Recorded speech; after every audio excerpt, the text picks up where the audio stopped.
Olha, hoje nós vamos falar sobre direitos. Sim, todos nós temos direito e as crianças e os adolescentes brasileiros são protegidos por uma série de regras e leis estabelecidas pelo país que conseguiu perceber que a infância e a adolescência devem sim ser protegidas por toda a sociedade das mais diversas formas de violência. Em 2015, o Brasil foi reconhecido internacionalmente e se destacou por reduzir a mortalidade infantil, por ampliar o acesso ao ensino fundamental e por diminuir os índices de exploração do trabalho infantil. Mas ainda é preciso trilhar um longo caminho para garantir o cumprimento dos direitos da maioria das crianças e dos adolescentes brasileiros. Um grande exemplo disso é que as crianças indígenas têm 2 vezes mais risco de morrer antes de completar um ano do que as outras crianças brasileiras. E mais de 3 milhões de crianças e adolescentes estão fora da escola, segundo a pesquisa por amostra de domicílio de 2013, sem contar os altos índices de violência contra a criança. Em 2014, foram registrados 6.017 internações hospitalares por agressão, segundo o Observatório da Criança da Fundação Abrinq, sendo que na Amazônia este número representa 601 casos, com maior incidência no Tocantins, com 197, seguido do Mato Grosso, com 101 casos, Maranhão, com 89 e o Amazonas, com 63. E no programa de hoje nós vamos discutir como ampliar a aplicação prática do que a Constituição prevê para garantir os direitos e o desenvolvimento pleno dos nossos jovens. E para essa conversa está aqui ao meu lado João Bosco Mena, que é advogado, ex-conselheiro tutelar, a quem nós damos as boas-vindas. Está tudo bem com você? Tudo bem. Que bom, então seja bem-vindo e você que está aí nos acompanhando, fica conosco acompanhando porque de fato é um papo muito informativo. João Bosco, nós vemos que realmente o Brasil já foi reconhecido em 2015 pelos muitos feitos nessa questão dos direitos da criança e do adolescente, mas como é que está? Como é que você faz um balanço agora, em 2016, com 26 anos do Estatuto da Criança e do Adolescente? Quais foram os avanços e quais são os principais desafios? É inegável que, após a introdução do Estatuto da Criança e do Adolescente em 1990, houveram avanços extremamente alvisarreiros. Um deles eu posso destacar o baixo índice hoje de evasão escolar. Hoje nós temos quase todas as crianças matriculadas. Né? Evidentemente que agora a gente tem que discutir a qualidade do ensino, que é uma segunda etapa, mas inegavelmente a contribuição do Estatuto para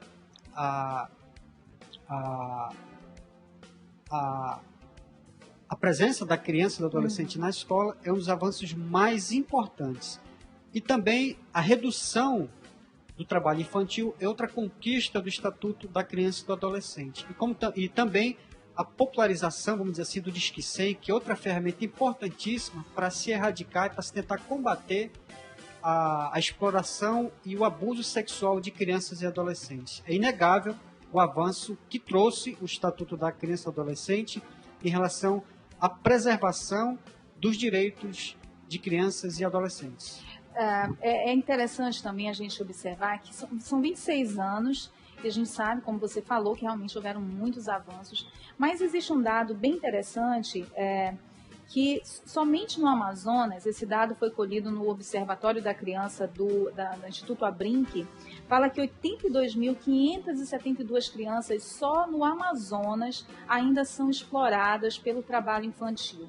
Esse dado, ele tende a aumentar ou ser acrescido em função da grave crise política e financeira que o país vive hoje, ou isso realmente é uma questão mais de âmbito social? Um pouco das duas vertentes, né? É um problema social, né? E, invariavelmente, se houverem cortes nas questões do estabelecimento, da implementação orçamentária das políticas públicas, esse número, a tendência é aumentar. Mas o que a gente espera é que isso não ocorra.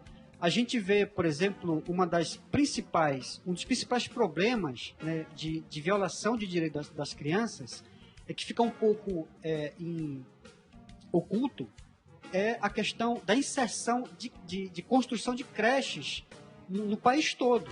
Né? Hoje nós temos um número reduzido de creches no país todo.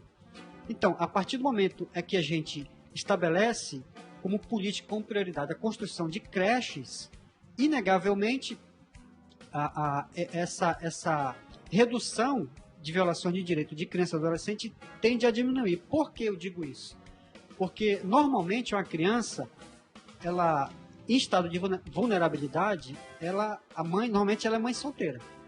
Né? Inegavelmente, ela precisa trabalhar.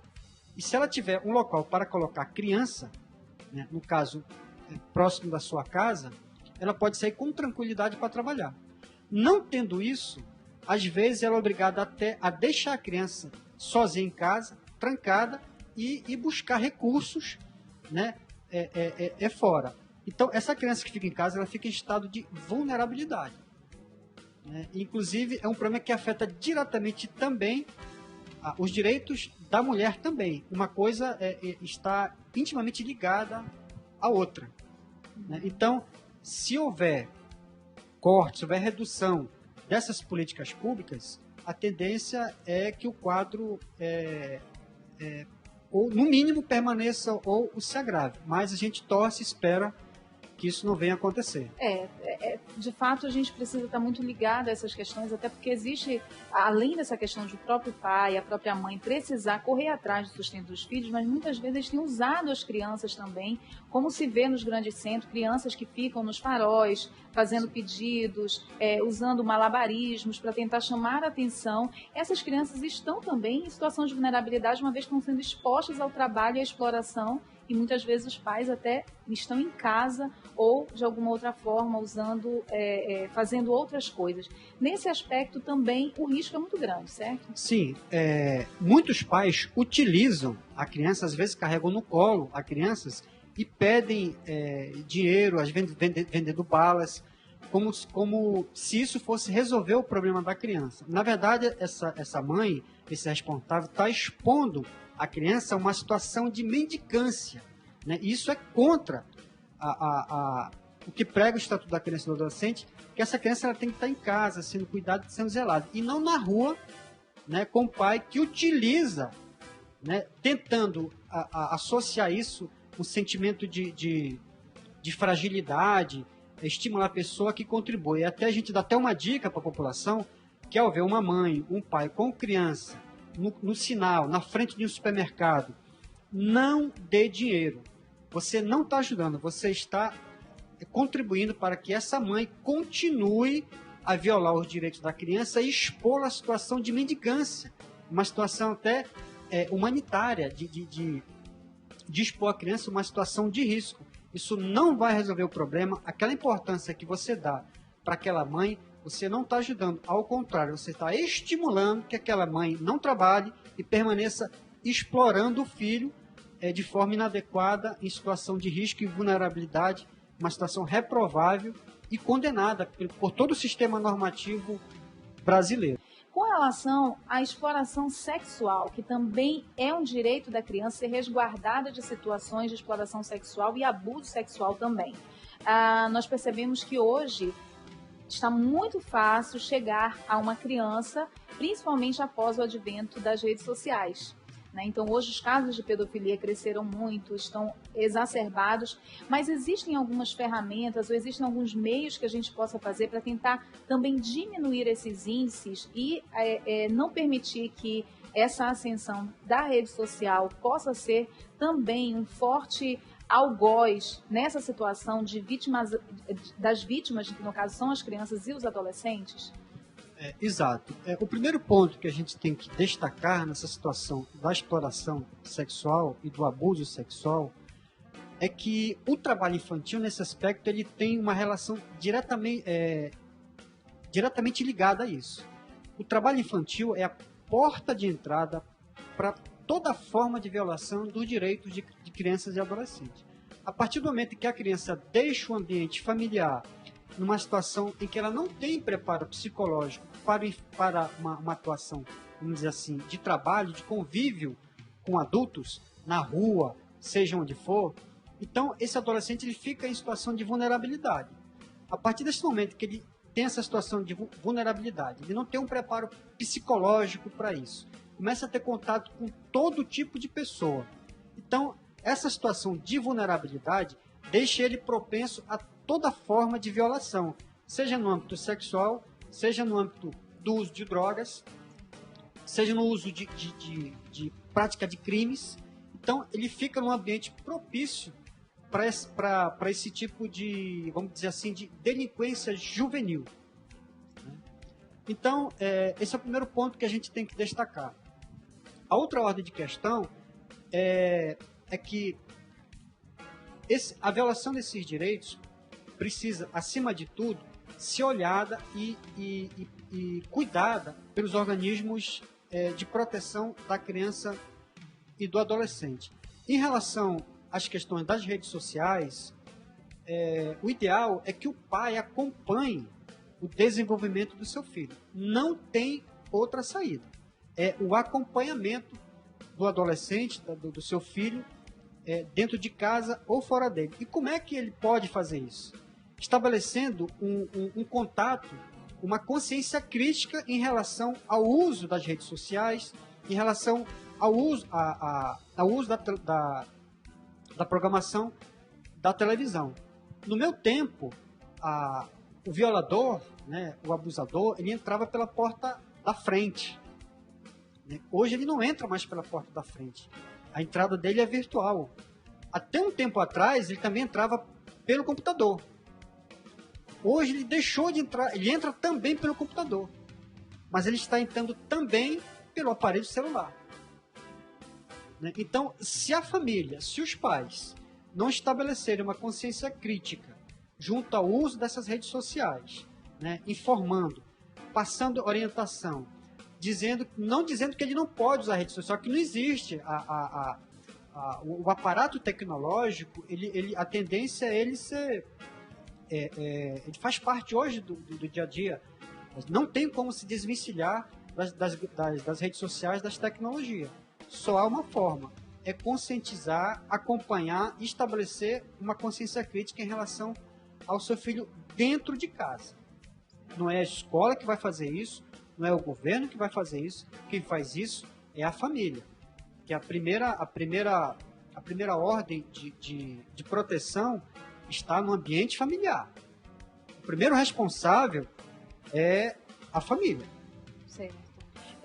E nós falamos muito sobre essa questão de rede social, pelos riscos que elas trazem, né, e realmente a necessidade de chamar a atenção da família.